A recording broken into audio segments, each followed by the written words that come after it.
All right, construction champions, it's your host, Ron Nussbaum, and we're here with not one, but two construction champions today. And we got an amazing episode. It's going to be jam-packed with all kinds of knowledge. See that little gaff right there?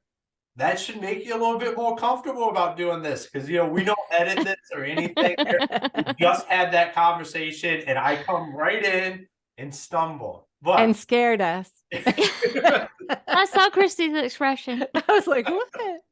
you guys can add that to It's your fun YouTube already. later. So I have Angela and Christy from Women Talk Construction. Amazing to have you two here today. Thank you. We're happy to be here. Yeah, thanks, Ron. Awesome. Why don't you guys take a little time and tell all the construction champions out there about yourselves? You can go first, Angela. Okay, I'll go first. So, I'm Angela Gardner, and I'm a co-host on Women Talk Construction, but my other job is I am the director of marketing and business development for Hill Electric. And so, and it's a company that I love. I love their culture. I plan to retire from there. That's how much I love them. And they are an industrial electrical company in the upstate of South Carolina. A little bit about me. I've been in the industry for 30 years. I grew up in it. I grew up going on job sites with my dad and my mom when they built their homes. I primarily was in residential to begin with. And my grandfather was a plumber, and so he had his own plumbing business. So I grew up with the skilled trade mindset and also entrepreneur mindset already kind of ingrained in me. I worked in the family business for 18 years. I worked my way up. It was an e-commerce architectural company, and I eventually ran it for 10 years and during the Great Recession. So that was a lot of fun. And I certainly did learn a lot, in which what I would never probably ever not do that again, but I really got a lot of growth from that. And then I transitioned from residential into commercial and industrial, and it's been wonderful. And then, of course, to be able to do this and give back, because that's always been part of my career. And then to find Christy and partner with her on this, it's just meant the world to me. So I'll pass it over to Christy so she can tell you a little bit about herself. So my name is Christi Powell, and my full-time job is working at 84 Lumber Company, and I handle the women business enterprise as a market manager, and really love it. Really love that we are a powerful company that sells building materials, and we're owned by a woman. That's phenomenal. It's incredible to be able to say that. That's very rare. There's not a lot of people that have my title, and I'm very blessed to be able to have that. Started in, actually, I was in accounting. I was an accountant for several years and kind of fell into construction, been in the construction industry for 27 years, started in sales, and I really just fell in love with a set of blueprints, loved project estimating, loved project management, loved estimating in general. Then I fell in love with all the products and felt like I was a really big added value to my customers to be able to share with them all the new products that were coming out, all the options that they had, even though they may have a budget of such and such. I could give them options to either upgrade or to downgrade that were still good for them and good for their homes and their large commercial projects. I had customers that were residential, commercial, and industrial as well. So loved the job, fell in love with being outside of an office, which I loved being in the field, loved doing some hiring of subcontractors. We did a lot of install turnkey jobs. Framing, siding, interior doors and trim, and doors and windows. And doors and windows were my favorite because they were the hardest to learn. I've always loved learning, and that's probably why I stayed in the field for so long, is that every day is a new experience and a new adventure in building materials and sales. So that's really where I'm at right now. I've been able to work with a lot of women and minorities in our industry. And when I saw the lack and what they needed to be able to support our general contractors who needed them, I was able to, I'm really good at seeing where the need is, finding a way to fix it, and then presenting it. And I really feel like that's kind of my my gift to the world, is being able to see things that are broken, figure out a way to make it a win-win-win for everyone, the company, people, our customers, and then be able to deliver something like that. So that's kind of me in a nutshell. I have 2 girls, and I really am so blessed to be able to do this podcast with Angela, because if my girls wanted to be in the construction industry, I want it to be better for them if they decided to be in it. And what Angela and I are doing, just talking, communicating, learning how to communicate, sharing with others how men and women communicate on a job, just sharing all the wonderful folks that are giving back and not just taking, right? In sales, people think that you have this mentality of just, want, but that's not how I ever sold anything. I serve people, and then the business comes. And that's kind of how I've always done it. So being able to serve the women, minorities, and our industry on this podcast has been the biggest blessing to me. And I get to go home at night thinking I did something good every day. So that's a little bit about me. Well, I absolutely believe what you two are doing is having a huge impact on the industry. I had the honor of being interviewed on your guys' podcast. Now you guys are here as well. So big things are coming, big impacts are happening. But before we get to all of that, I got to ask the $1 million question. And that is, what makes a construction champion? And either one of you Angela, can take it. you get to go first. Okay, I'll go first. This is so hard, so hard for me to figure out which thing I pick, but I'm going to pick this one because I'm getting ready to go tomorrow to do this, and it really means a lot to me, and even to Christy, she'll probably agree, is to be in front of the next generation. And that's the Career Center students, and that's the female students. Because they get to see you, they get to believe that they can actually do it, and then they get to go out and do it. And then if they want a mentor, they have one.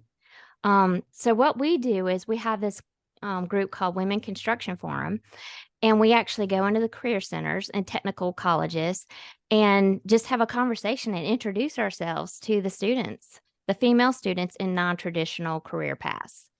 And I mean, they could put anyone in front of us. In fact, sometimes they put even the marketing folks in front of us. And we just talk about what we do. We talk about what we enjoy. We talk about our career paths, but then we leave a lot of time for them to ask us questions, a Q&A. And that's really important because you wouldn't believe the questions that they ask, like what is important for me? How do I go about getting an internship? Who do I work for? How do I plan to who do I choose to work for? How do I go about that? What do I do? Which company should I, like, which skill trade should I look at? Or even what classes should I take if they're continuing their path in college? So for me, that really drives me because hopefully I am making an impact on younger kids, and they're being able to see that they can do it and they can be owners of their own company, or even sit on boards, or do whatever they want. So that's what drives me. One of the things. So I agree 100% with that. Obviously, Angela and I try our best. Actually, we're going tomorrow, right? We're both going tomorrow to ACTC. Yeah, I get to go. I'm excited to talk to the students there in high school that are in a training center and just talk about what we do. And, if they see it, they can believe it, and then they know they can do it. And I think that's really important. It would have been important to me at that age. And so I think sometimes when you don't, I think a construction champion is somebody that possibly went through a lot and didn't have the resources and the tools that they need to be good at their job or to understand their industry. And that was me, right? I had to find out myself. I didn't have a mentor. I kind of had to find my own way, figure out what to do, how to get where I was going to get. And it would have been really nice to have a mentor. So I want to create what I didn't have. So that's kind of how my championship started. I think to be a great champion in the industry, I'm going to throw this out from a 30,000-foot view. I'm very, very forward thinking. So you have to have passion. You have to have a desire to change the world. You have to be able to do some research, look around, look at other people's perspectives, right? Don't look at your own, don't look at yourself, look at what's going on around you. Find what's going on that you can fix or you can help and serve, right? Serving, collaborating, finding new technology, being open-minded for new tools in technology and in the field. And in hiring, just like being in front of people. I think all of those things are necessary to be a champion of anything. And I feel like that Angela and I bring all of those tools and all of those open-minded conversations to everything that we do, because we do care so much about being a champion for our industry. It is a very awesome job, especially for people like me that want to learn something every day. I love building things. I miss smelling wood every day, truly, now that I'm in this role. I've been in it for 2.5 years. I miss being on the job site. I miss seeing the framers. I miss the siding guys that I used to hang out with on a regular, just making sure all the materials were on site, just making sure that they had everything they needed. I typically took, pencils out and made sure they had all their instructions that they needed. And I really do miss that. And I think that there wasn't enough of that going on when I was in the field. And if we had more people caring, serving, having a passion for what they do, doing research, using technological tools, and just collaborating and just talking about all the things that are going on at the job together instead of everything being separate. Each trade's always separate and they weren't talking to each other for years. I think they're a little bit better, but just think of how efficient it is when all that collaboration happens. So being able to collaborate with you, Ron, on this podcast, and now that we know each other fairly well, is really going to make the industry better. So that makes us all champions, right? Adam Hoots, great guy, has a podcast. We're all doing our different piece of the puzzle. And it's going to take all of us to make the industry look like an enticing industry to get into for our millennials and the Gen Zs and the Gen X. I love it. And so you have such alignment on how you talk about what makes a champion in the construction industry. I think, like, when you talk about getting in front of the younger generation, like, to me, that's important. Like, so there's this disconnect with being a construction worker, being in the construction industry, that people look at it as not being glamorous. It's, oh, if you want to just go carry a shovel around, and, like, to me, like, that's so far from the truth. And you guys are out there doing that, like, having that impact. And I think a lot of that starts young. Like, it starts being out there in school. Like, people don't know the opportunities that are out there in construction. Like, construction has I say it has every facet of any kind of job you could possibly want within construction. But all anybody ever thinks about is the guy running the jackhammer at the end of the day. And I love that you guys are out there. What are you seeing? Like, I love when Angela said about the Q&A, leaving time for that, because I don't think we leave enough time to answer those questions. But what are some of those questions that up and coming generation are asking around construction? I guess I should. Well, did you hear? I'm so excited that you can come tomorrow. Yay! Sorry, I had to just say that. I'm excited too. I know. It's my favorite thing to do, to get in front of the students. It really is. It's so much. To be honest, that's really just it. Just being in front of them and being in that room. Well, like I mentioned before, these young students, they don't really have, their teachers are limited to what they teach within the classroom. And so, and we bring a whole, a lot of our women work on job sites. They're project managers or they're, in the skilled trades. And actually this time we're going to have the company, I'll give them a shout out. Morgan Corp is bringing their safety manager to our class, and that's a female. Yes. So she'll be there and talk to the students about her role there at Morgan Corp with, all the big heavy machinery. And she's a female. So, and there's a lot of females actually, the younger generation that are really interested in the heavy machinery. So, in career centers and technical colleges. So, they'll ask us, like I said, if they're continuing their path to college, they'll ask, well, if they're going to be an engineer, what do I need to take? Like, what kind of class will not, that I can handle in my freshman year? And we have engineers that can tell them that. And then they ask us, well, what kind of internships should we look for? Where should we find those? How do we find them? And then what kind of company should I be at? Meaning specifically, who will treat me right and who might not treat me right? And what do I look for? And we'll be real honest about that too. And then of course, like I said, we always are there to mentor them later if they want to call us up. I'm thinking, Christy, what else can you remember any of the other things that they've asked us questions about? Yeah, yeah. Obviously, I have several. I was in Pennsylvania and got to talk to Yeah, St. Vincent College. yeah. They had a ton of questions, and that was literally the business class. So some of the questions I got were the first one I get all the time, and Angela may or may not, I don't know, but why did you want to do this? Why have you been doing this for 30 years? And my answer has always been the money was great when I was younger. I was out of the office. That was really where it started. But when it really got down to the nitty gritty of me maturing and understanding the field, I just loved the fact that I could continue to learn and learn and learn and learn every day. It was something I could learn. I could learn how to install something. I could learn how a new product worked. I could learn that there's new technology that I could introduce to my customers. I could add value to my customers in ways that they didn't have time for, but I did. I had time to learn it. So I loved that. I loved being able to create my own path. Loved it.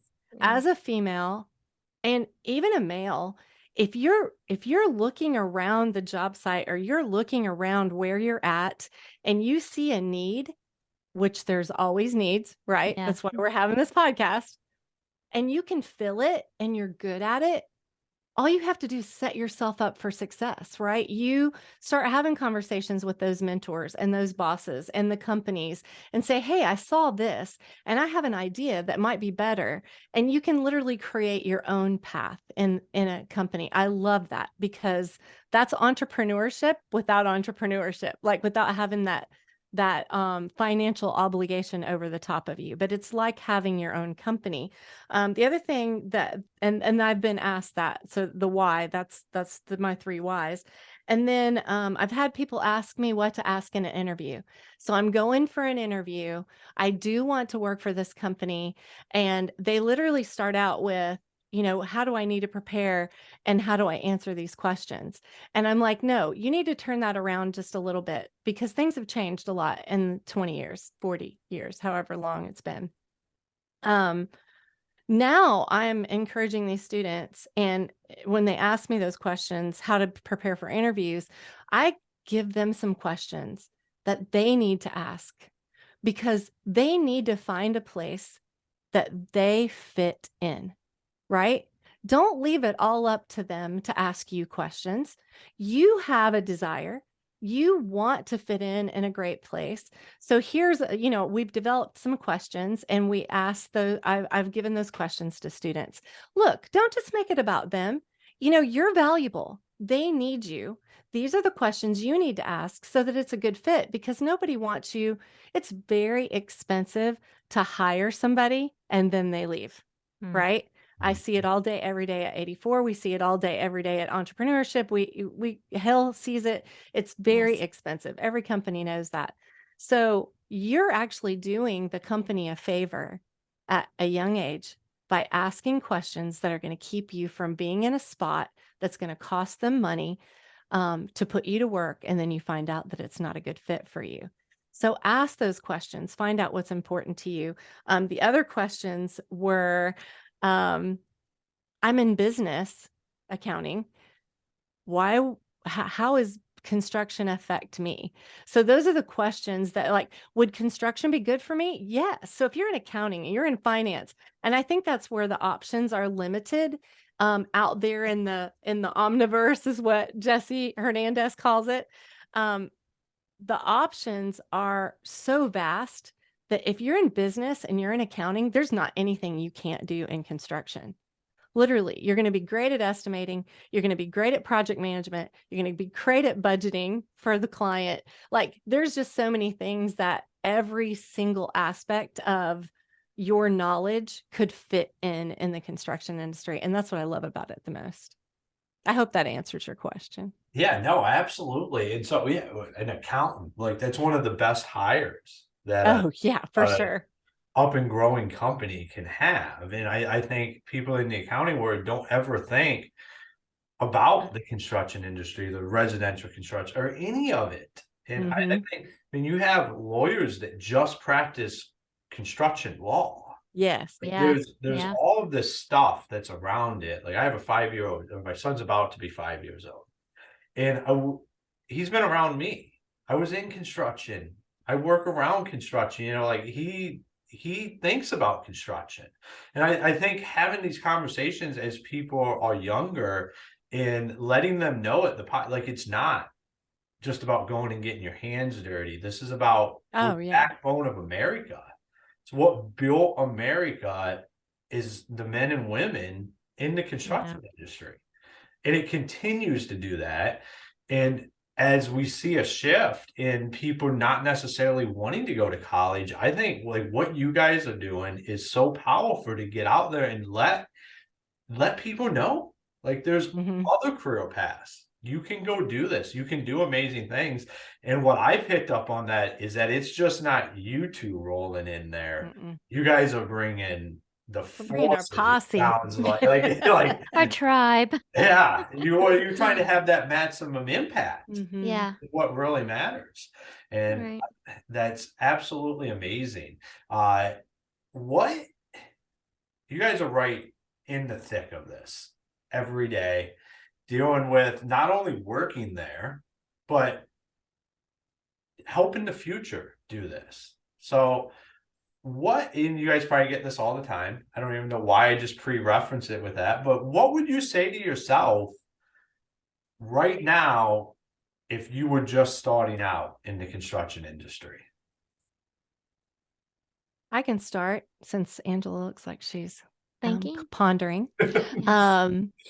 So one of the things that I really didn't think about until recently is I would have told myself at 20 years old or whatever, I was older than that when I started in the industry, but I probably would have said, keep finding a mentor until you find one, right? Don't give up. So if you're new in a field, you don't feel comfortable there, find somebody who's willing to invest in you or just have some venting phone calls, right? Or just be able to brainstorm with somebody and don't stop just because one person said no, or because one person didn't seem interested, or one person didn't, reply back to you. Continue finding that mentorship because now that I'm older, I have several, and I don't call them mentors. I mean, I feel like Angela's a mentor, but we're really more peers. But I have a peer that I can brainstorm with in every aspect of my life, personally, construction, job sites, podcasting. You've got to be able to, if I had had somebody tell me that at a young age, I can't even imagine what I'd be doing right now. If I had surrounded myself with people who are better than me in all of the areas that I was interested in, I feel and made friends and created just a great inner circle for myself. I just can't imagine. There's nothing you can't do if you do that at the age of 20. That's amazing advice. That's very, very true. Yeah, I like that. So it's my turn. So I would say for me, the thing would be that I probably didn't really do a lot of. In fact, I just mentioned it on LinkedIn. I responded to a question or a post that Jennifer made from Build Exact, and it was about early in my career. I didn't really understand how to be authentic or vulnerable or any of that because I felt like I needed to have a wall up because I was younger, dealing with older, folks. That's who I was, leading. And also, I was a female and in a family business where you already feel like people think you're entitled or you just got that role just because you got it because you have the last name. And later on, when a few challenges happened and, I redirected my life, I started learning how to open up and become more authentic and vulnerable. I think I was doing some of that, but not to the extent that I am now. And so I wish that I would have done that more, but I didn't. Now I am, and life is so much better. So that's what I would encourage And the younger generation. So I was going to say, I can add a little bit to that. That's a really yeah, good point, Angela, too. Honestly, that inner circle that I was talking about, I was not authentic. I literally tried to fit in, right? I was never vulnerable because I thought I was the only female there. I can't be vulnerable. This is not going to look good, right? So I feel like that inner circle that I'm telling my 20-year-old self to find would have helped me find my voice, my authenticity, and my vulnerability at an early age instead of trying to be somebody I wasn't. I was a servant. I've always been a servant heart, but in sales and in that environment, my servant heart kind of got squelched. And so I became somebody I felt like I wasn't. And when I was able to get out of the field and start this new position, it was almost like a rebirthing for me. Like my personality had, my real Christy got to come out. And honestly, there was nothing wrong with that to begin with. Nobody had just given me some really solid advice about be yourself, share how you feel. It's okay to be vulnerable. It's okay not to act like you know everything. It's okay not to be the best and perfect. And so I think that inner circle would have helped me really reiterate what Angela just said, because I wasn't vulnerable and I wasn't authentic. And it was because I felt like I couldn't be. And maybe that inner circle could have helped me, just encourage me to just be myself. I think there's a lot of truth in that because I went through some of that myself as being a man in Mm-hmm. construction, where I interesting. felt like I couldn't be who Ron really was, and like that's some of the coaching that you get, even being like I'm a What direct made you feel that personality. way?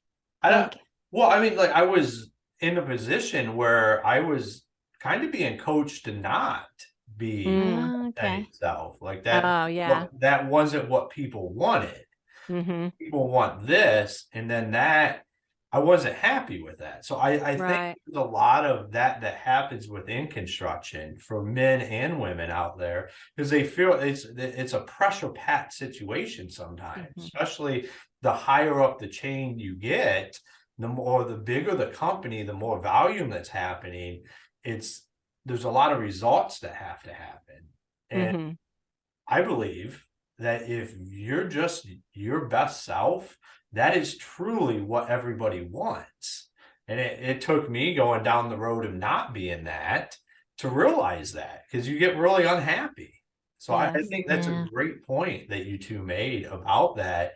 And I think that overlaps for everybody in the industry of something that they have to be cognitive about is am I being authentically myself or am I trying to portray something that's not me because I feel like that's what I should be doing? But Mm-hmm. chances are you should just be being yourself.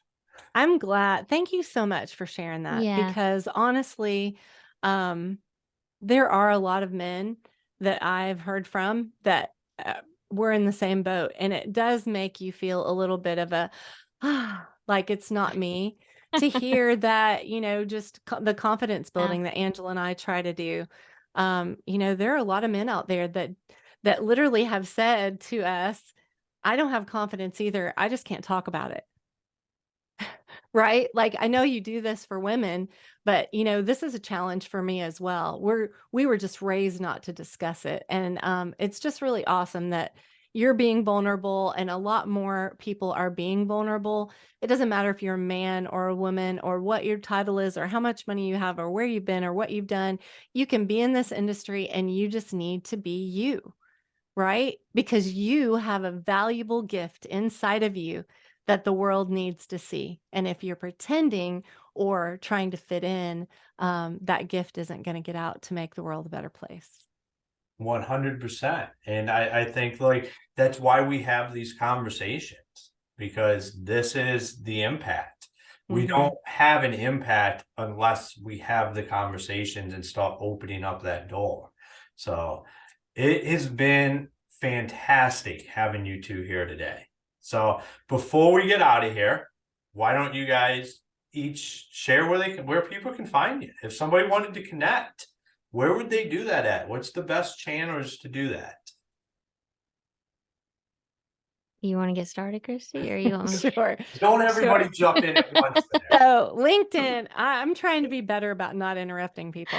I get so passionate, I interrupt people, and It's okay. We're a I don't want to be team. disrespectful. You're not. Um, So obviously, Christi Powell on LinkedIn. Love LinkedIn. Great place to connect with me. I can't lose you there, which is great. We also have, obviously, Women Talk Construction has a website, and we have a forum where all the people that we love dearly are just connecting and trying to help each other. And it really doesn't matter what industry you're in. We just wanted that forum to be there for a place for people to find resources, introduce themselves. We've had a lot of women find jobs there. We've had some men get employees from there. We've had men get jobs there, like on a project. So they're learning about being women business enterprise. They're learning about, what the government opportunities are out there. So our forum is really a great place to go. And of course, 84 Lumber, we have a website. And if you want to do business with us, whether it be an installer, contractor, you want to buy from us, whether you want to be on we actually have a registration list where we're sharing with our big customers that need more men and women on their job sites. We are actually sharing a little bit of that. So 84 Lumber's registration page, it's right on their website. And obviously, that's really about it. That's how you can get a hold of me and 84 Lumber and Women Talk Construction. And I'll let Angela finish up there. So the way to get in touch with me is the same as Christy. The best place is LinkedIn, and that's Angela Gardner. And also, yeah, the Women Talk Construction. And by the way, we're on all the social platforms, Instagram, Facebook, LinkedIn, TikTok, and YouTube. YouTube, Yeah, new. yeah. So We're going to put yours on our YouTube channel too. If you want us to, we're on. yes, we are. Absolutely. And then for Hill Electric, if you're looking for an industrial electrician to come into your manufacturing facility or wastewater treatment facility or healthcare facility, please reach out to or look at our website. It's www.hillelectric.net. So that's our website, and you can, come look at our team, see exactly what we do. And I think that's about it. Places to find us and what we're doing. So we've got a lot of new things coming up. So hopefully people will, follow us on social. Absolutely. Well, thank you two for being here today. Thank you, Ron. We appreciate you for Yes, having thank us you, on Ron. and highlighting us. And just in case this podcast lives in two places, share with us how our audience can get a hold of you. Do you mind doing Oh, that? yeah, Yeah. absolutely. So, I mean, Okay. you can find Ron Nussbaum on every form of social media, from LinkedIn to TikTok, from YouTube to Facebook and Instagram. Construction Champions podcast as well is out there on the web and YouTube and Facebook and anywhere where you listen to podcasts. Awesome. Thank you, Ron. We Thank you, appreciate you. Ron. And we need to Awesome. do this again sometime when things get, start changing. We need to talk about the changes, right? 100%. This is, something that continues to grow with us. So, all right, construction champions. Today, we talked a lot about mentorship and what does that look like? Not just from when you're starting out your career, but once you have your career. Are you a business leader? Do you run a construction company? What are you doing to help bring that future generation along? As we look at one of the biggest complaints and biggest concerns over the last 20 years is, how do we find people to work in construction? Are you doing your part to help raise the bar, to help bring people in? That's what we're here to do. As leaders and champions in the construction industry, it's our job to go out there and help educate the next generation as they come up. My son, if you asked him today what he would want to go do, he would either tell you he wants to run an excavator or drive a race car. Now, I think we have a lot of kids out there that want to drive race cars, but not as many that want to drive excavators. So that's all with what they're around and what they see as being acceptable. Are you happy when you come home from working out in the job site all day? Because your kids see that. The next generation sees that stuff, and that leaves an impression on what they would do in the future. Now, reverse that.